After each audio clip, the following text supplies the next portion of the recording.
OPEC nations have agreed to more oil supply cuts, so what ramifications does this have for the global economy? Joining me now is Simon Watkins. He's a financial journalist and the author of An Insider's Guide to Trading the Global Oil Market. He joins me now from London. Simon, nice to meet you. Thanks for coming on the show today. Good afternoon, Daniela. So we're going to get to your book in a second that raises some really important issues that I'm sure our audience will appreciate. But first, what impact does OPEC's supply cuts have on crude oil prices and global growth here as we're about to start a new decade? OPEC cut slightly more than was predicted. The predictions were, well, either they'd leave it the same or they'd cut by about 400,000 barrels. But actually, in the event, they cut by 500,000 barrels, which is sort of on a par with the December 2016 agreement with Russia. At that point, in 2016, the collusion between OPEC and Russia, which became known as the OPEC Plus agreements, actually was quite good for the oil price in terms of supporting it. But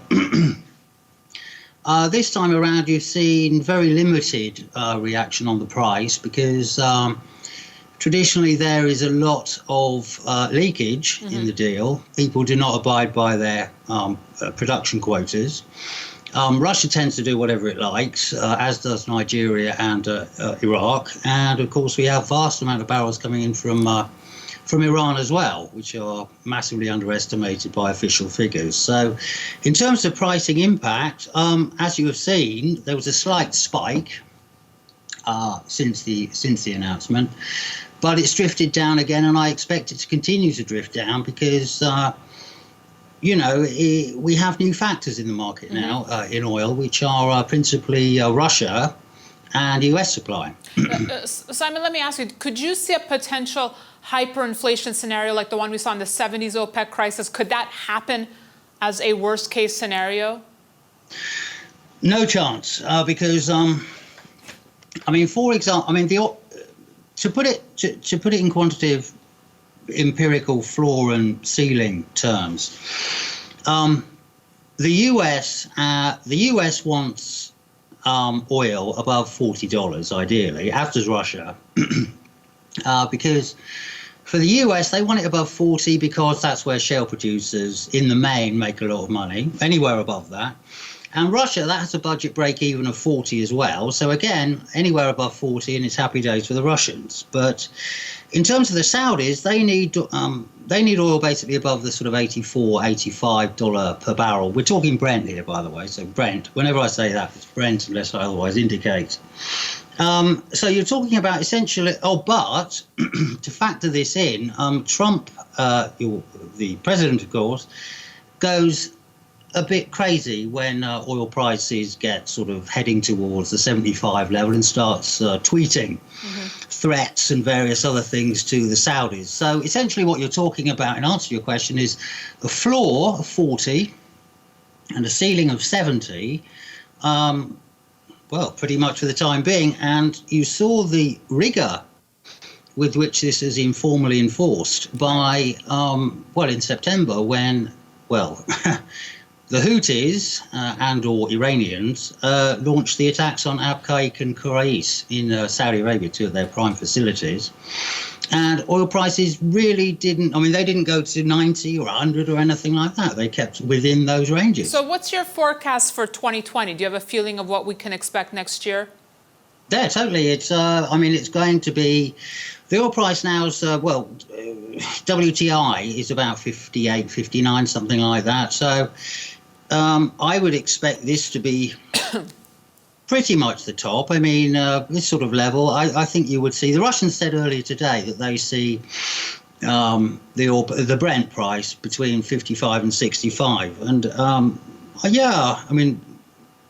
Russians have a lot to say in this. You think this is pretty much the top? I had an expert from Wells Fargo on last week, saying that, in the commodity space, oil and gold would really be the outperforming assets next year. Well, I think he's wrong.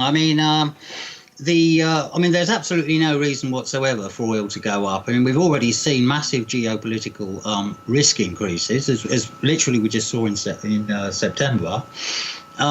Gold, there's an informal cap on that as well, as you know. I mean, it's trading quite nicely now, 14.50 or so per troy ounce, and the problem is when gold starts to really spike, as I'm old enough to remember it did towards. Sure you aren't, but I am. That it spiked towards sort of 2000 area. Central banks get very nervous because people actually would prefer to hold gold, obviously, rather than the worthless currencies that by and large we see nowadays. So they tend to come in and put a cap on that. So in terms of gold, I think it will outperform better than oil, but then that's not much of a comparison because I think oil will trade much softer from here. All right, Simon, let's talk about your book now, in which you detail how the oil market is manipulated and how traders can take advantage and position themselves accordingly. A factor you say is ideal for traders here. Tell us about that. Well, it is, yeah.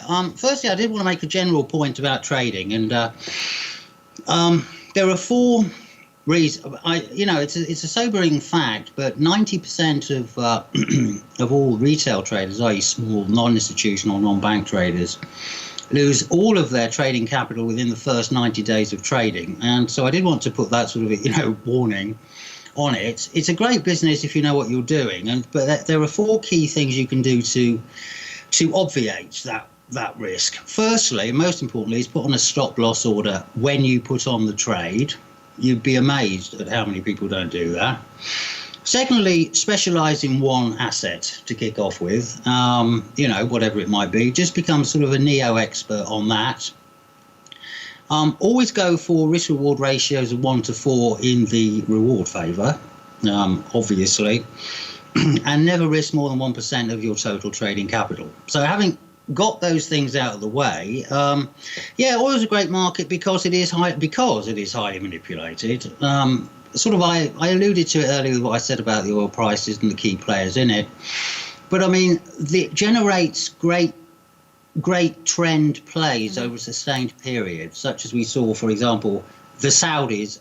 I mean, OPEC is a cartel. I mean, it's like we are manipulating the market is its subtitle. So, I mean, that's a case in point. But so does the US with its shale, increasing shale amounts, and also Russia with its huge volumes. If you know their predisposition, then you know what to trade. For example, a great example was when Saudi tried to destroy the US shale industry from 2014 to 2016, and they did so with the explicit intention of running prices down from over $100 a barrel to under 30, which they did. In the interim, they did admittedly destroy their own economy and the economies of their neighbours, but nonetheless, as a trader, you'd have just ridden that all the way down. So are you in the market? Are you in the oil market right now? Me, I am neutral currently, but I have a bias towards selling. I would like to sell because it's I just like to sell things basically, but particularly oil. But any spikes above 60, I'll certainly be selling. But basically the thing is, it's weighted now against the Saudis. The Saudis do not have the say that they used to have in the early days of the OPEC cartel, particularly around 1973. There's just too. They're not even the number one producer. Right. I mean, the US and/or Russia is the number one producer. If you want to learn more, you can get Simon Watkins' book, An Insider's Guide to Trading the Global Oil Market. Simon, thank you so much for joining us, and happy holidays. Well, and the same to you. Thank you for having me. And thank you for watching this edition of Kitco News. We will have much more for you as part of our Outlook series, so be sure to stay tuned. On behalf of the Kitco Media team, we'd like to wish all our viewers a very happy and healthy 2020. On vous souhaite un très joyeux Noël et passez de bonnes fêtes. 大家好，祝大家节日快乐，新年快乐。С Новым годом и хороших праздников. Cheers. नमस्ते दर्शकों, नव वर्ष की हार्दिक शुभकामनाएं। अगले साल मिलेंगे। Всех с наступающими праздниками. Желаю счастья, любви, здоровья всем в новом году. A todos os nossos clientes e amigos, Feliz Natal e ano novo cheio de saúde e amor. Obrigado. Maligayang Pasko sa inyong lahat at manigong na bagong taon. 祝大家节日快乐，新年好。 Ho ho ho! Merry Christmas, Happy Holidays, and I wish you all the best in 2020. Auguri a tutti i nostri cari spettatori, augurandovi un buon Natale e un felice anno nuovo.